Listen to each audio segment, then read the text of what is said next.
Apa artinya penuh pengharapan? Kita percaya di dalam Kristus itu ada jaminan hidup kita. Bahkan orang yang percaya kepada Kristus, dia tidak takut lagi dengan yang namanya kematian. Karena sekalipun juga kita mati, ada pengharapan di dalam Kristus. Dan Alkitab berkata, kalau kita sebagai orang percaya kepada Kristus hanya menaruh pengharapan kita kepada Yesus hanya untuk perkara-perkara di dunia ini saja, maka kita adalah orang yang paling malang. Sebab kita harus menaruh pengharapan kita kepada Kristus sampai pada kehidupan yang kekal. Sehingga orang percaya kepada Kristus, dia tidak takut lagi dengan yang namanya kematian. Siapa yang sudah siap mati? Ini tadi barusan ngomong loh. Siapa yang sudah siap mati? Angkat tangan. Ini jemaat Gajah Mada ini tidak ada yang siap mati. Terus saudara mau hidup terus sampai berapa ratus tahun? Saya tidak tanya yang sudah mau mati loh, enggak, beda ya. Kecuali saya tanya siapa yang sudah mau mati. Nah itu enggak usah angkat tangan. Tapi kalau saya tanya siapa yang sudah siap mati?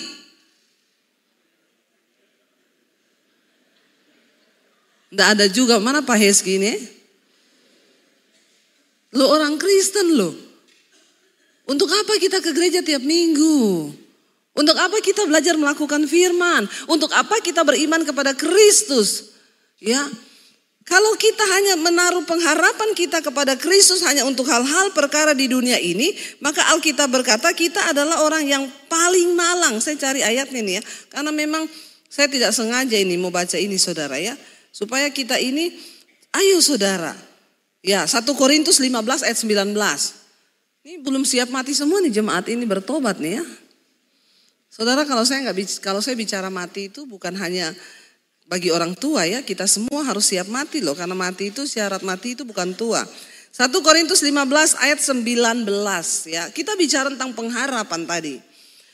Ayat 1 Korintus 15 ayat 19, jikalau kita hanya dalam hidup ini saja menaruh pengharapan pada Kristus, maka kita adalah apa? Dari segala. Jadi Alkitab menulis malang itu bukan ketika kita miskin. Malang itu bukan ketika kita nggak punya uang. Menjadi orang yang paling malang. Alkitab nggak bilang kalau kau nggak punya mobil maka kau menjadi orang yang paling malang. Kasihan deh lu. Nggak. Alkitab nggak nulis kalau kau nggak punya rumah maka kau menjadi orang yang paling malang.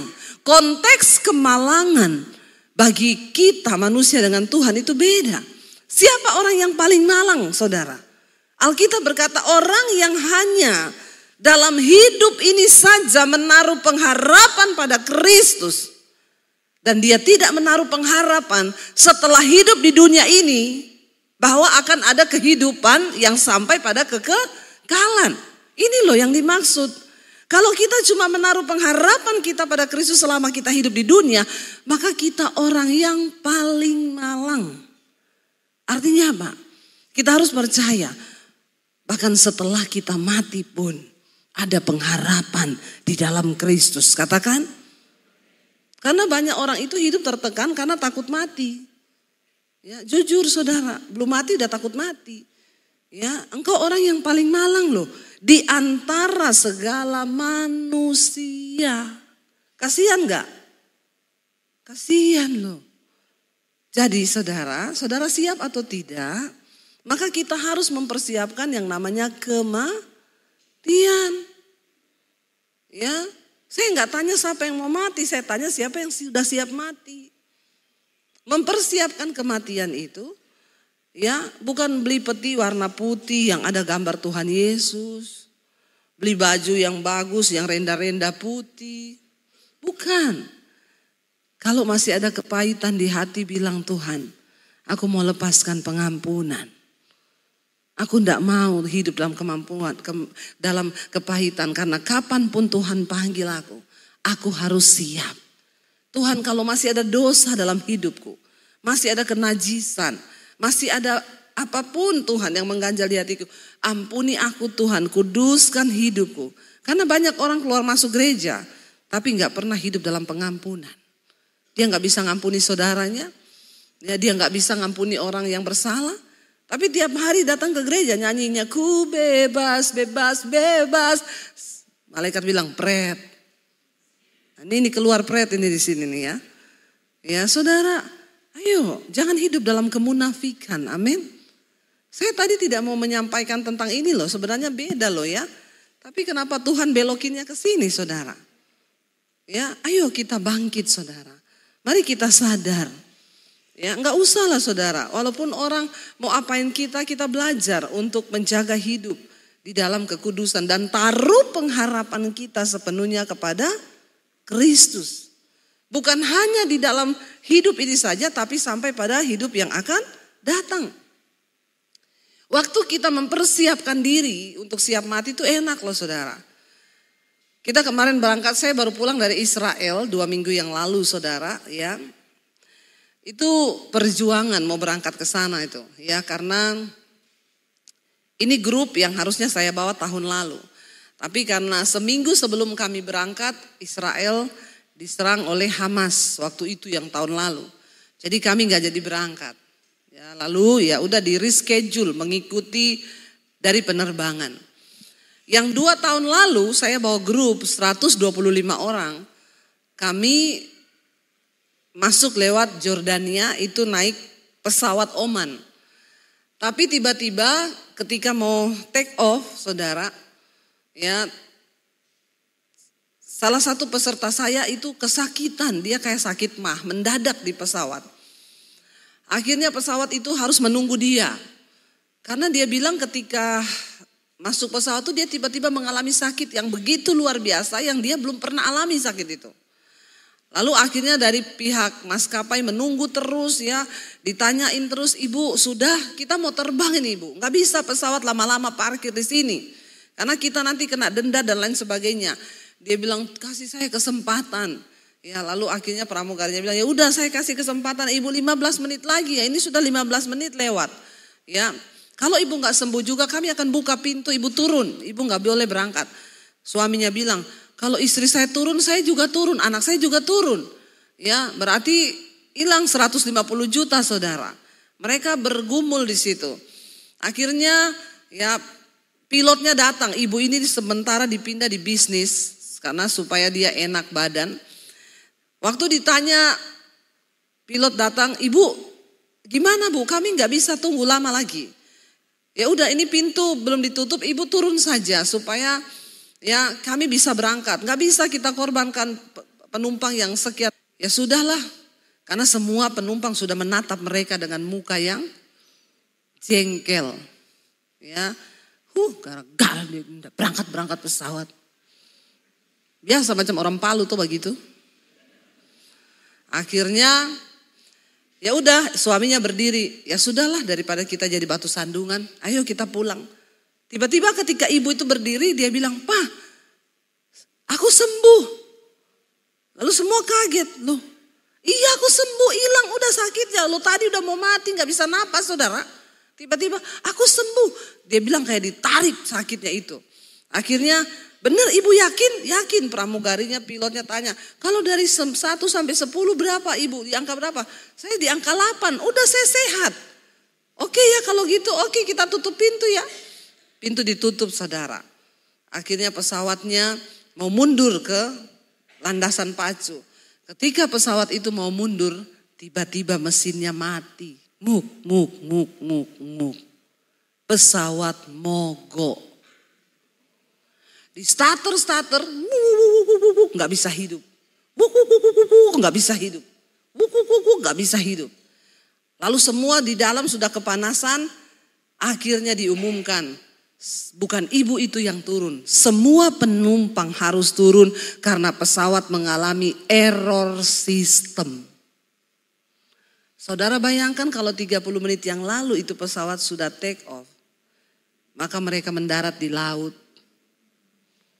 Dia error sistem di atas, bukan kerusakan busi, bukan kerusakan baling-baling, tapi sistem komputerisasi pesawat error. Semua langsung bilang sama ibu itu, terima kasih ibu, untung ibu sakit. Ya ibunya bilang, makanya Jangan kepo. Ya. Akhirnya semua turun. Lalu penumpang semua, peserta saya 125 orang. Dibawa semua tunggu, ternyata diumumin tidak bisa. Pesawat ini harus diperbaiki dengan teknisi dari negaranya. Jadi kita harus tunggu teknisi dari negaranya datang. Semua peserta penumpang harus nginep di hotel. Mereka dikasih hotel dekat bandara. Ini benar-benar perjalanan seperti bangsa Israel. Tadinya semua happy nginap gini. Lalu diumumin besok kita akan berangkat. Lalu ada satu peserta yang mencuatkan satu kalimat seperti 12 pengintai yang dikirim. Satu peserta cuma ngomong begini, kita berangkat pakai pesawat yang rusak. Bagaimana kalau dia error di atas udara? Cuma perkataan itu toh. Yang tadinya peserta lain tidak berpikir demikian, tiba-tiba perkataan itu menjalar seperti penyakit kanker. Merasuki semua peserta, lalu mereka bilang, oh ya, ini masalahnya error. Komputer aja kalau error diperbaikinya nggak satu kali. Kadang besok bisa error lagi. Lah ini pesawat kalau error di udara, nggak bisa turun toh. Lalu saudara mulailah gerusuk. Disinilah letak kenapa perlu kita menaruh pengharapan kepada Kristus. Lalu satu datang, Pak Daniel, saya kalau pakai pesawat yang sama saya nggak mau berangkat. Yang lain datang juga, Pak, saya juga nggak mau. Balikin uang saya. Ya nggak bisa balik lah. Sudah di store semua ke travel. Semua di sana udah dibayar, tiket juga udah dibayar, kan pesawatnya tetap berangkat. Nah kalau saya mati, Bapak tanggung jawab nggak? Ya tanggung jawab Tuhan, masa saya yang tanggung jawab? Ini orang-orang yang nggak menaruh pengharapan pada Kristus nih begini. Singkat cerita saya cuma bilang begini, karena saya waktu itu sudah berangkat duluan saudara. Saya sudah ada di Aman di Jordan, saya tunggu suami saya dan anak-anak ikut di pesawat itu. Ya saya ada di Aman, tapi ternyata di Aman pun tidak aman. Lalu saya berdoa, Tuhan bagaimana ini? Jadi saya bilang di grup, gini aja yang mau berangkat, yang tidak. Saya cuma mau sampaikan satu pesan. Kalau belum waktunya mati, tidak mati. Tapi kalau sudah waktunya mati, biar kau kepleset di kamar mandi saja bisa. Tidak usah naik pesawat, kepleset di kamar mandi. Mau lari dari mana sih kita ini dari kematian? Nggak bisa lari, Tuhan yang menentukan takdir. Biar saudara mau olahraga, mau nge-gym, mau jaga makan, itu bukan untuk memperpanjang umur. Karena umur itu di tangan Tuhan. Ya, itu hanya untuk memberi hidup sehat. Tapi bukan panjang umur. Lihat atlet gym, mati di tempat gym masih muda, matinya apa? Ketiban alat berat toh. Ini hidup. Waktu kita menaruh pengharapan kita kepada Kristus bukan hanya di dunia ini saja. Tapi sampai pada masa yang akan datang, maka kita percaya. Akhirnya suami saya bilang, ya sudah siapa yang mau berangkat, akhirnya 6 orang batal. Yang lain bilang gini, kita berangkat aja. Karena ada suaminya Bu Debi di subuh dia bilang, kemarin waktu tanggal 3 kemarin. Jadi waktu kita lihat Ibu Debi naik di pesawat, kita bilang aman ini, aman. Bertobat ya. Saya bilang gini, bertobat kau, kenapa kau bilang begitu? Aman dong kalau ada pendeta di pesawat. Jadi tadi waktu landing di Palu kan hujan Ibu. Kita lihat awan gelap mendung. Tapi kita aman, ada Ibu Debi itu yang DP laki. Bertobat ya. Kita harus punya pengharapan di dalam Kristus. Amin. Jadi pesawat itu berangkat saudara. Ya, makanya dari pengalaman itu saya bilang sudahlah. Kita enggak usah pakai pesawat itu lagi. Kita ambil pesawat Emirates aja walaupun mahal. Cari yang aman. Baru kemarin ini kita yang tahun lalu Emirates mau berterbang ke Tel Aviv, kita langsung ambil Tel Aviv, jadi tidak usah kemana-mana, langsung Israel. Tiba-tiba terjadi itu perang, Hamas menyerang Israel.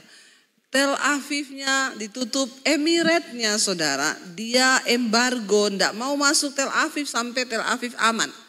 Lalu kami di reschedule yang kemarin itu dan rute dialihkan, kami harus masuk lewat aman lagi Jordania, tapi transit Dubai. Saya bilang, ya lebih bagus begitu. Transit Dubai, enak bandaranya, penuh banyak shopping buat yang mau shopping. Dan itu bandara mewah. 2 hari sebelum kami berangkat, berita di TV, Iran menyerang Israel dengan 200 rudal. Saya bilang, Tuhan, kenapa begini? Tapi terlanjur pilih masuk lewat Jordan. Jadi Emirat tidak embargo, tetap terbang. Kalau ibu nggak mau terbang, angus penerbangan ini. Karena kami tidak reschedule. Saya berada di pihak yang terjepit. Peserta semua bilang begini, kami terserah Ibu Debbie. Kalau Ibu Debbie berangkat, kami berangkat. Serba salah loh memang jadi hamba Tuhan itu. Saya bilang sama suami, bagaimana ini? Suami saya bilang, ya kan kalau belum waktunya mati, enggak mati, berangkat aja. 200 rudal loh ini. Ya udah akhirnya ya sudahlah, ya udah sampai ya saya berdoa, batalkan Tuhan dalam nama Yesus, batalkan ini. Emirat enggak terbang, tetap terbang. Saya pantau tetap terbang. 1 hari sebelum terbang, berita Dubai banjir. Saya bilang puji Tuhan, haleluya.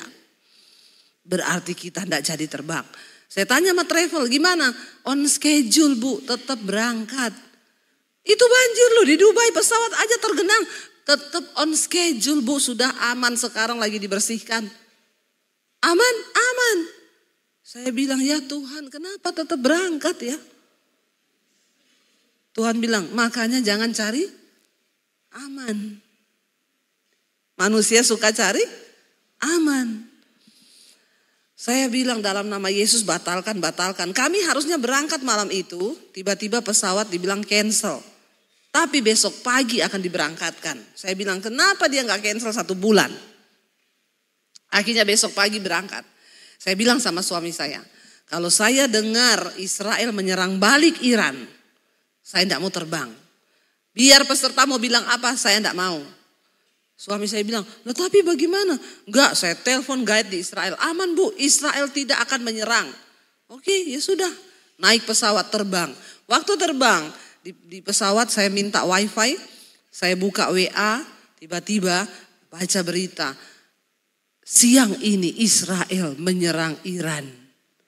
Saya bilang, Tuhan, kenapa begini Tuhan? Tidak bisa turun saya ini dari pesawat. Pesawatnya sudah terbang. Saya dikirimin lagi teman. Bu, ibu nekat berangkat. Ibu naik pesawat apa? Emirat. Dia kirim berita. Pesawat Emirat beberapa putar balik. Karena Israel menyerang Iran. Waduh, pesawatnya aja putar balik. Saya masih berdoa semoga pesawat kami juga putar balik pulang ke Jakarta. Tapi tidak putar-putar balik. Nggak ada pengumuman. Ya sudah, saya pasrah aja saudara. Ya, saya bilang Tuhan, kenapa Tuhan izinkan begini? Tuhan bilang, makanya jangan suka cari. Tapi jemaat Gajah Mada suka yang maunya hidupnya tetap aman, ya. Padahal Tuhan suka bawa kita ini di tempat yang tidak. Tapi kita harus punya pengharapan di dalam Tuhan. Bukan hanya pada waktu hidup di dunia ini aja, tapi sampai pada hidup yang akan datang. Buktinya orang tanya, Bu, Israel aman? Aman, buktinya saya pulang toh. Dan memang di Israel tidak ada satu grup pun, cuma kami VVIP. Tidak ada orang, sepi semua tutup. Ya, tapi kita bersyukur, bisa bebas foto-foto saudara. Di kuburan Yesus, dulu kalau mau foto situ dilarang. Tidak boleh, just 1 minute, 1 menit tidak boleh. Mau masuk ke kuburannya aja nggak bisa. Kemarin sampai tidur-tidur dalam kuburan Yesus. Tidak ada yang suruh pulang. Bahkan tempat itu dibuka karena kita mau datang. Baru telepon, halo kami sudah depan pintu. Oh iya baik, orang kami ke situ ya. Baru dibukain pintunya. Luar biasa saudara. Ya kalau belum waktunya mati, tidak mati. Taruh pengharapanmu kepada Tuhan. Saudara, kebangkitan Kristus membawa kita kepada sebuah pengharapan sampai kepada kekekalan di masa yang akan datang. Untuk apa saudara? Ayat 4 berkata, agar kita ini menerima satu bagian yang tidak dapat binasa, yang tidak dapat cemar, yang tidak dapat layu, yang tersimpan bagi kamu di sorga. Di dalam Kristus ada sebuah pengharapan. Kita menerima sesuatu yang mulia. Apa itu yang mulia? Yang tidak dapat binasa, tidak dapat cemar, tidak dapat layu. Semua yang kita miliki di dunia ini akan binasa. Sehebat apa rumah saudara? Ya, di Jakarta banyak orang punya rumah saudara. Ya, saya diajak ke satu rumah di Jakarta. Bu, doain ya, saya ini rumah ini mau saya jual, Bu. Berapa, Bu? 50 miliar. Ya, itu lantainya dari keramiknya dari Eropa, rumah pakai lift. Ya, saya bilang sama suami saya kalau dikasih rumah begini saya tidak mau. Siapa juga yang mau kasih ya? Cuma saya juga memang tidak mau. Kenapa saudara? Itu istrinya cari suaminya susah. Pakai telepon, halo, saya kamu di mana? Aku lagi di lantai 4. Turun dulu ya, saya di basement. Turun dulu pakai lift. Ya, enak rumah kecil kan? Saya sama suami ke kamar mandi ketemu. Ya, mau ke ruang tamu ketemu, dia lagi. Ya, nggak apa-apa, rumah RSSSS, rumah sangat-sangat sederhana, sempit kakinya, nggak bisa selonjor. Ya, nggak apa-apa. Tapi Alkitab bilang itu semua akan binasa. Sehebat apapun mobil yang kau punya hari ini, nggak usah bangga, itu akan binasa. Dan ketika kita mati, kita nggak bisa kan mayat dibawa pakai Lamborghini. Bisanya hanya naik mobil ambulans. Semua yang ada di dunia ini hanya akan binasa. Kecantikan, ada orang yang terlalu pusing dengan kecantikan, ya. Di Jakarta, saudara, bukan di sini. Ya, keriput sedikit udah pergi tarik di Singapura, tarik ya. Pertama pakai benang, lama-lama pakai kawat. Enggak mempan lagi pakai kabel, ya. Tarik ya. Sampai mukanya juga jadi aneh sih. Saya banyak ketemu ibu-ibu di Jakarta, itu aneh mukanya.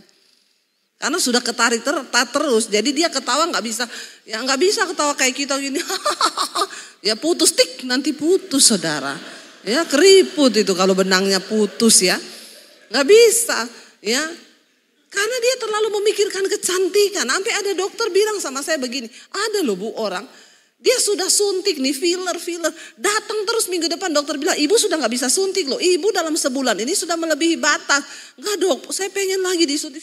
Tidak pernah ada kepuasan. Mereka lupa bahwa tubuh ini juga mau kita rawat apapun akan binasa, ya. Tapi Tuhan bilang ketika kita menerima Kristus, kita akan menerima satu bagian yang tidak binasa, tidak cemar. Makanya kita harus menjaga hidup hari ini, belajar hidup dalam kekudusan.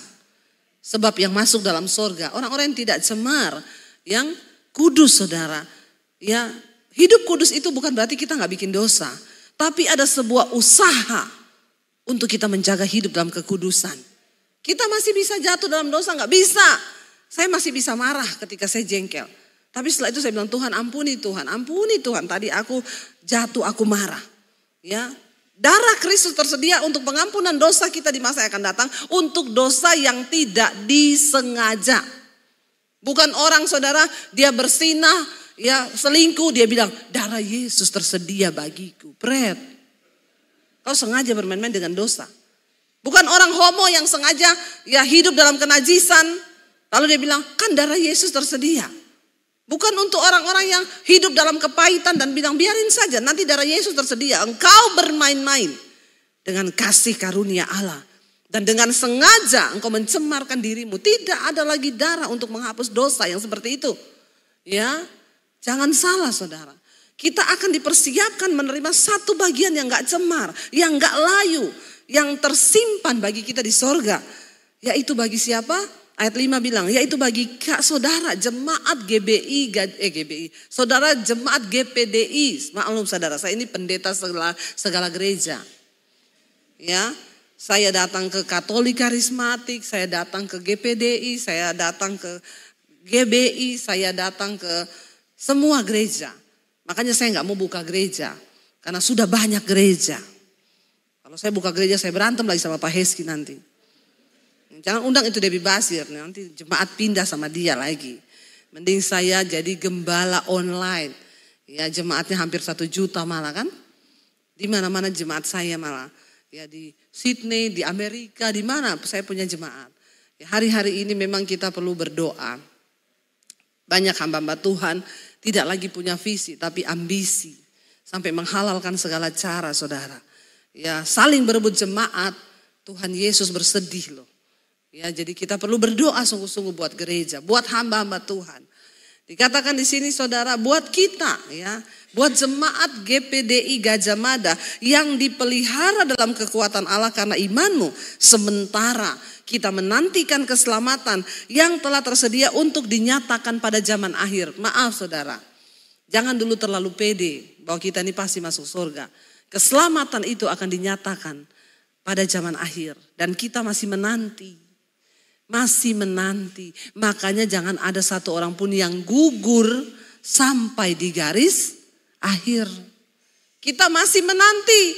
Sekarang banyak orang ngaku-ngaku kata Yesus. Mengaku mengenal aku. Tapi ketika Tuhan datang, kita semua berdiri di hadapan tahta pengadilan Kristus. Dan di situ Tuhan baru akan ngomong.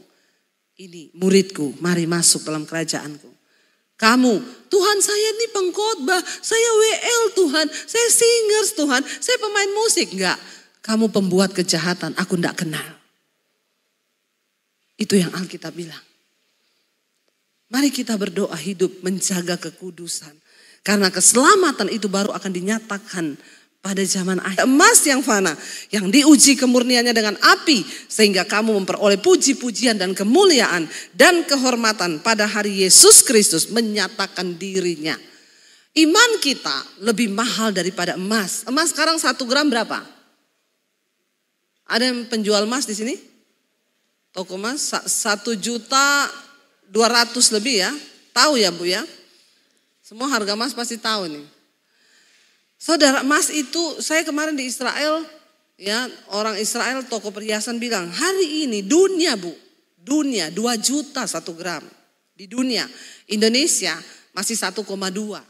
Emas itu enggak pernah turun harganya, naik terus.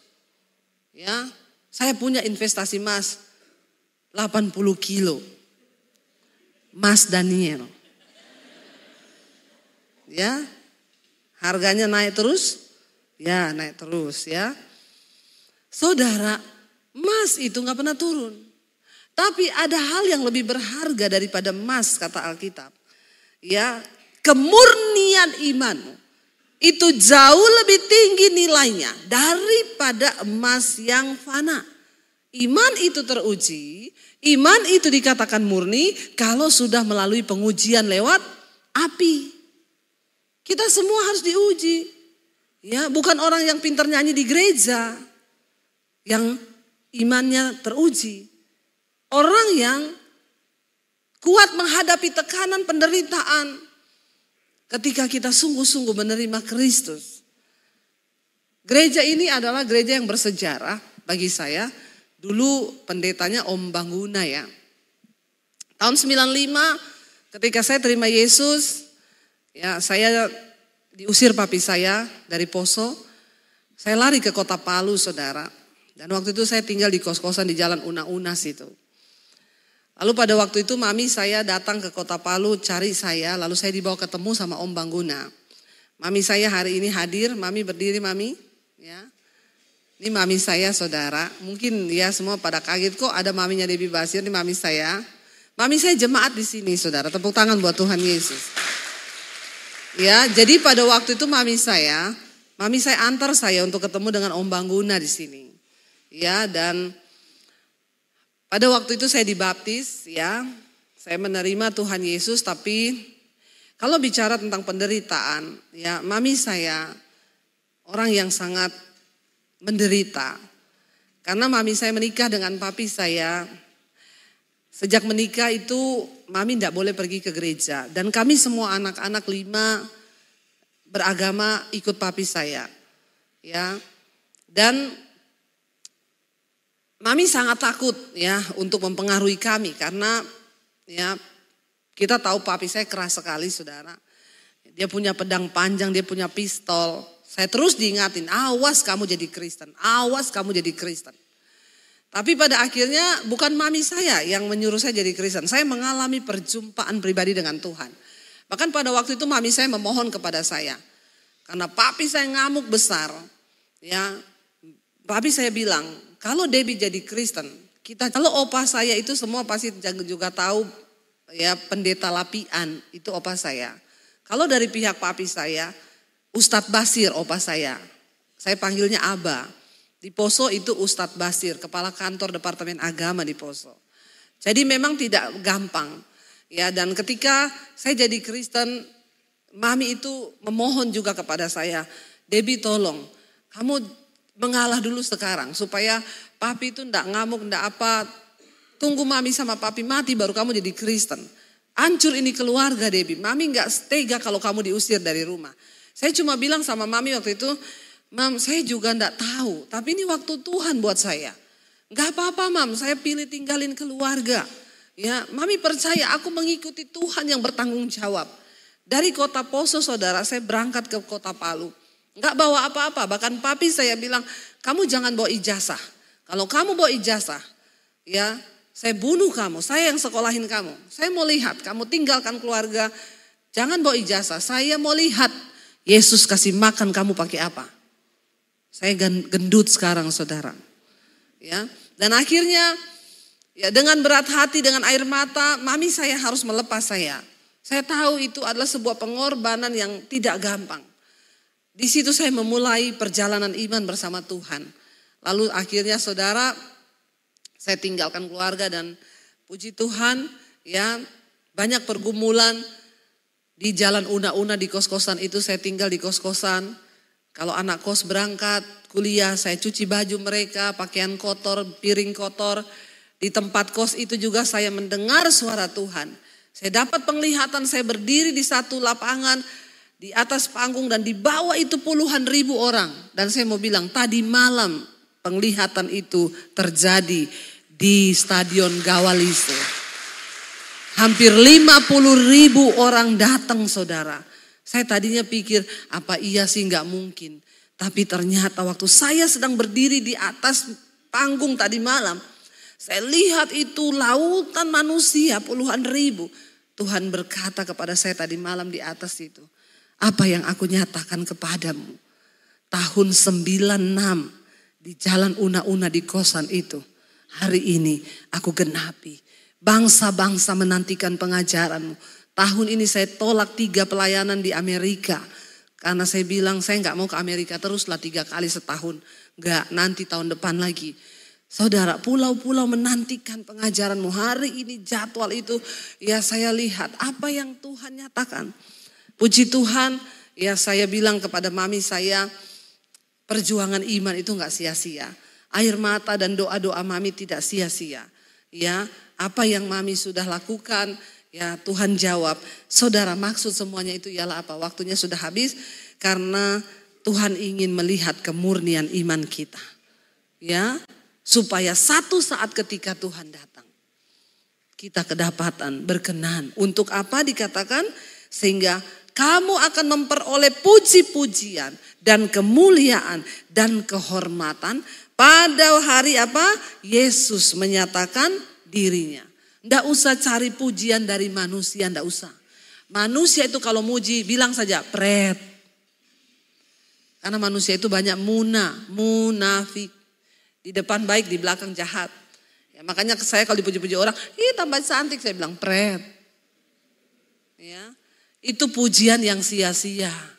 Cari pujian dari Tuhan. Karena bukan orang yang memuji diri yang tahan uji, tapi orang yang dipuji Tuhan. Saya undang para imam musik maju ke depan. Saudara, jangan menyerah dengan pergumulan imanmu hari ini. Karena ada sebuah pengharapan yang Tuhan sediakan buat kita. Yang sampai pada kekekalan. Dan itu yang Tuhan cari dari hidup kita. Kita mau katakan pujian tadi, Engkaulah Tuhan, Engkaulah Raja. Dia berdaulat atas hidup kita. Kita gak perlu takut. Tidak perlu takut dengan kematian sekalipun. Karena Yesus pegang kendali. Bangkit berdiri bersama saudara.